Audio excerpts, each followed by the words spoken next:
Welcome to chapter 6.4, the graphs of the sine and cosine functions. For today's lecture, we will be going over the sine function y equals sine of x and functions in the form of y equals a sine of omega x. Graphing the cosine function y equals cosine x and functions of the form y equals a cosine omega x. Determine the amplitude and period of sinusoidal functions. Graph sinusoidal functions using key points. And find an equation for a sinusoidal graph. Let's jump right in. First, determine the amplitude and period of, and we'll start with A. Y equals -5 cosine of -7x. Well, if we write this out in general form, then we will have y equals a cosine of omega x. What this tells us is the amplitude and a key to getting to the period. Our amplitude is the absolute value of that a value. In this case, it's the absolute value of -5, which is 5.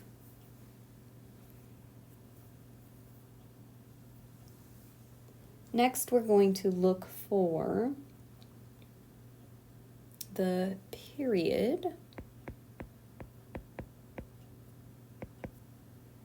which is represented by 2 pi over omega. Now we know that our omega is -7x, but I'm just going to put off to the side here. Since cosine of -7x can be written as cosine of 7x, I can use an omega of 7, which is what I'm going to do. 2 pi over 7. And I have identified the amplitude and the period of part A. Now for part B, y equals 2 sine pi x.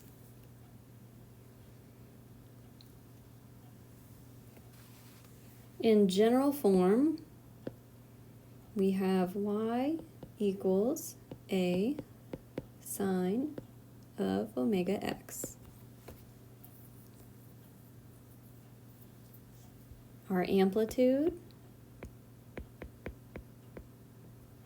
is absolute value of the a, which is absolute value of 2, which is 2. And our period is 2 pi over omega, which is 2 pi over pi, which leaves us with 2. And there we go. We found the amplitude and the period.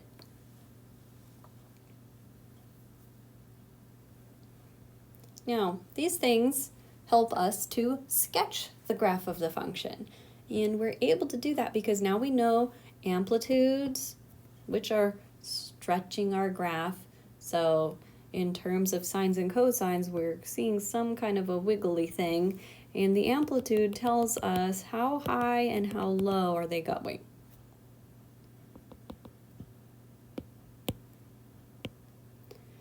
Then we have the period, which in our squiggly little graph tells us, okay, if I start at one peak and go from one peak to another, that is called one period, since our function goes on forever. So we can figure out now not only how high and low are the peaks and valleys, but how long does it take to get from one peak to another peak, or one valley to another valley?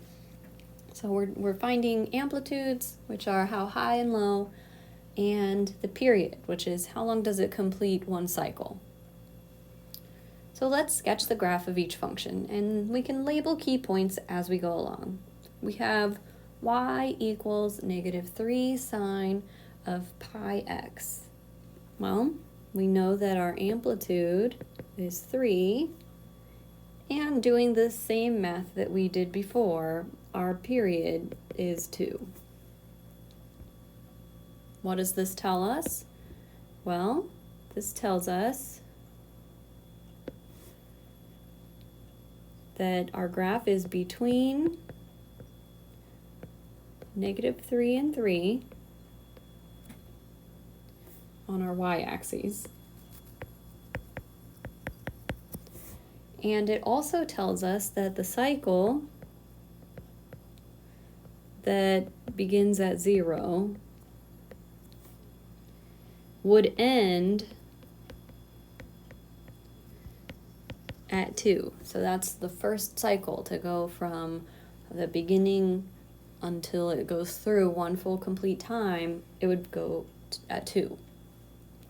So if I wanted to split 2 up into 4 parts, some sub-intervals is what they're called, then I would have the values of 0, 1/2, 1, 3/2, and 2. I'm just splitting up one cycle into fourths. Now, the next thing I'm going to do is I'm going to plug these values into my equation to find out what value comes out. So treat these as my inputs. What am I getting for my outputs? Well, if I plug in 0 here, then I have -3 sine of pi times 0. I should get out a 0. So if I plug in 0, I get out 0. Now, I'm going to do the same thing, and I'm going to plug in 1/2. And if I plug in 1/2, I should get out 3. And I'm going to do it again. I'm going to plug in a 1. And if I plug in 1, I should get out 0. Next, I'm going to plug in 3/2. When I plug in 3/2, I get out 1/2. Then last, I'm going to plug in 2. And if I plug in a 2, I get out a 0. Now, why did I do this? Well, because now I know that my graph is going to go as high as 3 and as low as -3. I know my cycle's going to finish from 0 to 2, and then it's going to start over again. And now I know specific points on my graph that I can plot to keep myself steady. So what I'm going to do is give myself a graph. Here's 0, here's 2, and here's -2.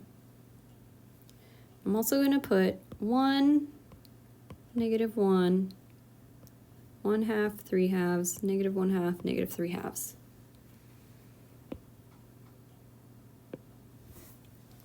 So at 0, we're at 0. At 1/2, we're at 3. Oh, we didn't put 3 up here. We're going to have 3 and -3.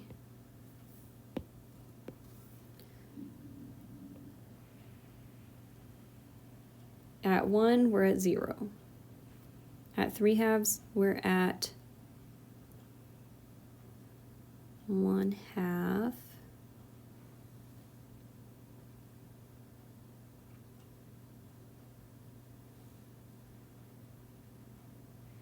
That is not right. That's -3. and at 2 we're at 0.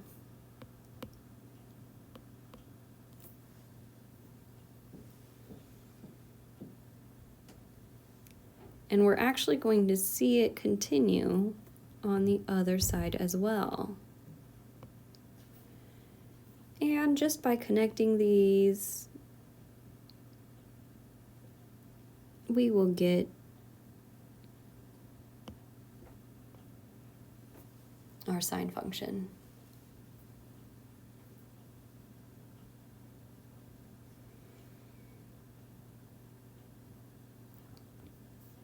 Let's do another one. Here we have y equals cosine of -1/4 x. Right away, our amplitude is 4. Our period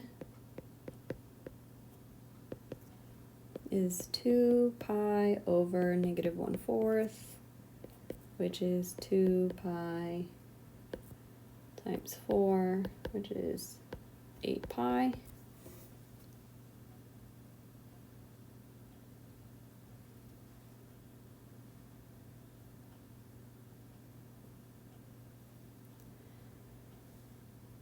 And this tells us that our y values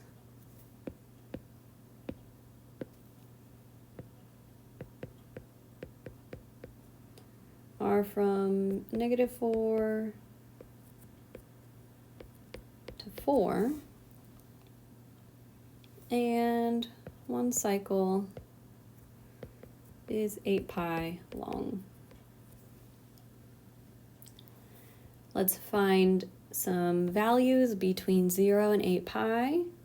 So if I plug in a 0 right here to my x, I should get out 4.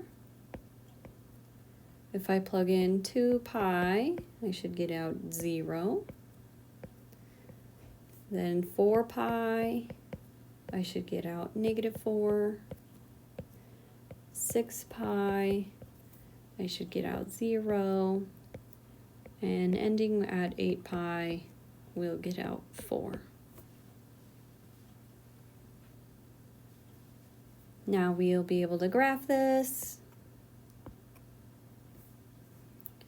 If we have 0 here and 8 pi here, 4 pi here, 2 pi, 6 pi. And we go up to 4 and down to -4. At 0, we have 4. At 2 pi, we have 0. At 4 pi, we have -4, 0, and 4. And we can graph.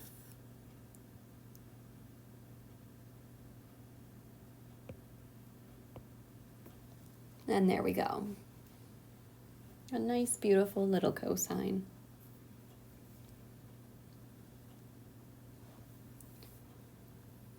All right, let's look at y equals 3 sine x plus 2. Our amplitude is 4. Our period is 2 pi over -1/4, which is 2. Oh no, I'm looking at the last problem. I'm sorry. Our amplitude is 3, and our period is 2 pi, because it's just the regular sine x. Now, one thing that we normally would say is that it goes from -3 to +3, but we have this +2, which moves the whole thing up vertically. So we know that our graph is moved, well, you know what, let's say shifted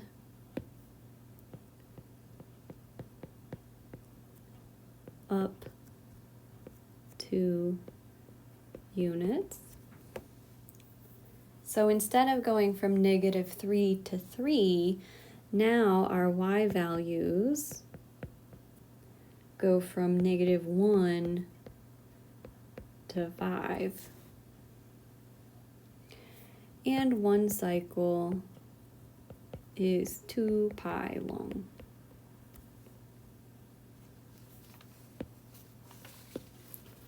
So our values from 0 to 2 pi will be 0, pi over 2, pi, 3 pi over 2, and 2 pi. We're just splitting it up into 4. So if we plug in 0, we should get out a 2. If we plug in pi over 2, remember we're plugging it into this x, into our function, we should get out 5. If we plug in pi, we should get out 2. If we plug in 3 pi over 2, we should get out -1. And if I plug in 2 pi, I should get out 2. So now we can graph it. And I'm actually going to move this down a little because we're not going from -3 to 3 now, we're going from -1 to 5. So we have -1, there's 5, and we're gonna go all the way to 2 pi. And here's pi, pi over 2, 3 pi over 2. All right.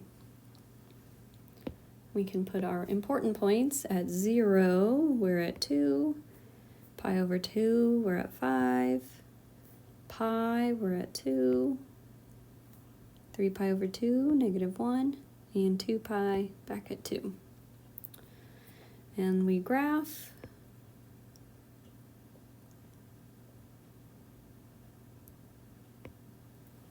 There we go. All right, next we have y equals 4 minus 2 cosine of pi over 2x. Here we have an amplitude of 2. And we can see that it is shifted up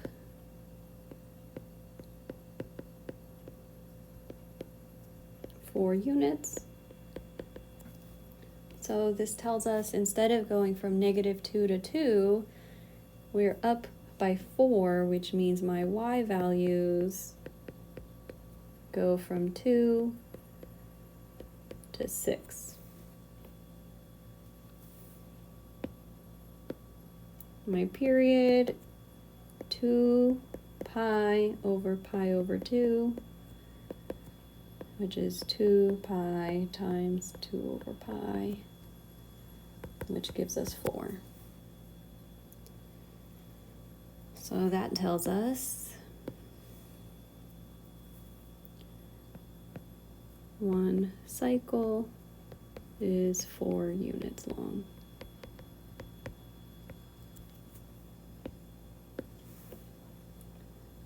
So if we divide 4 into our pieces, we'll have 0, 1, 2, 3, and 4. And we're plugging these values into our x. If we plug in 0, we should get out 2. If we plug in 1, we should get out 4. If we plug in 2, we should get out 6. If we plug in 3, we should get out 4. And if we plug in 4, we should get out 2. And now we can graph.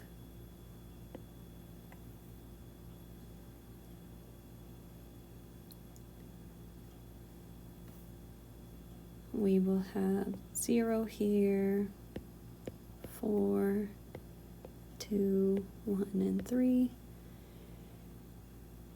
And we're going to go 2, 4, 6.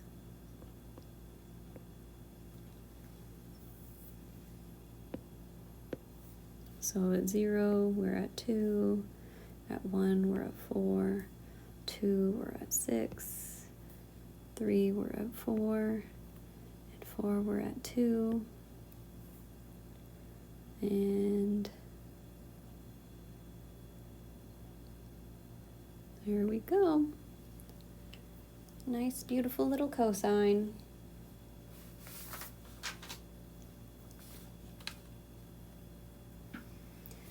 Next up, we're going to write the equation of a sine function that has amplitude 5 and period of pi over 2. So this time, we're not finding these things, we're given them.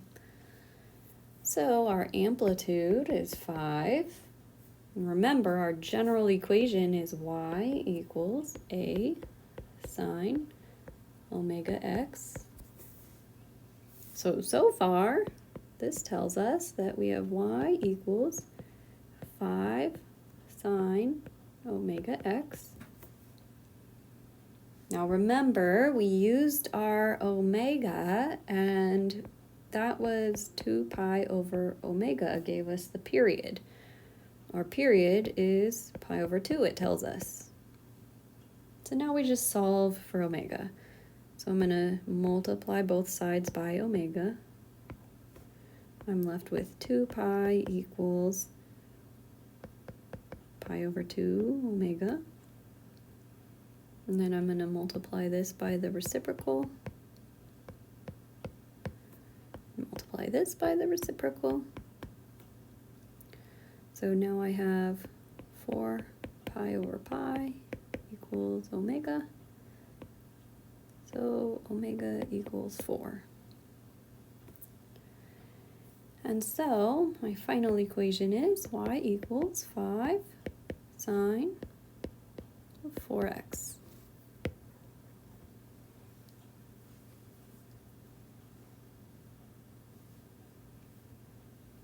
Okay, to finish off, we need to find an equation for each of these graphs. We're going to look at 2 different graphs.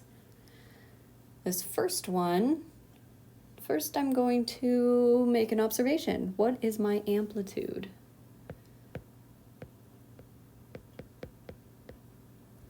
My amplitude is 3. I can see that it's going between 3 and -3. How long does it take to get through one cycle? Well, it takes 2 units. So my period is 2. And remember, to find period, that was 2 pi over omega. And let's solve for omega. So 2 equals 2 pi over omega. I'm going to multiply both sides by omega. I have 2 omega equals 2 pi divided by 2. Omega equals pi. This is all so that way we can fill in our equation. Now, our function here is starting with 0. Now, does sine start at 0 or cosine start at 0? Here we're looking at sine. So our general form, a sine omega x, and we're going to fill in, we know a, and notice that our graph goes down first, where a regular sine function would go up first. So we're dealing with a negative version of sine. So -3 of amplitude, sine omega was pi x. So we have to pay attention to all these little clues that we're getting about our graph. Let's do another one. Now this one's not starting at 0. Notice that? So our general equation is going to be a cosine one.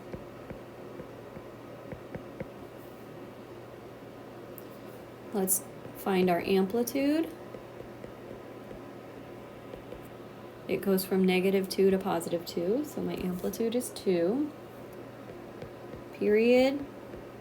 It goes from 0 to pi to get through one cycle, so the period is a pi. Now, in order to find omega, 2 pi over omega equals the period, which is pi.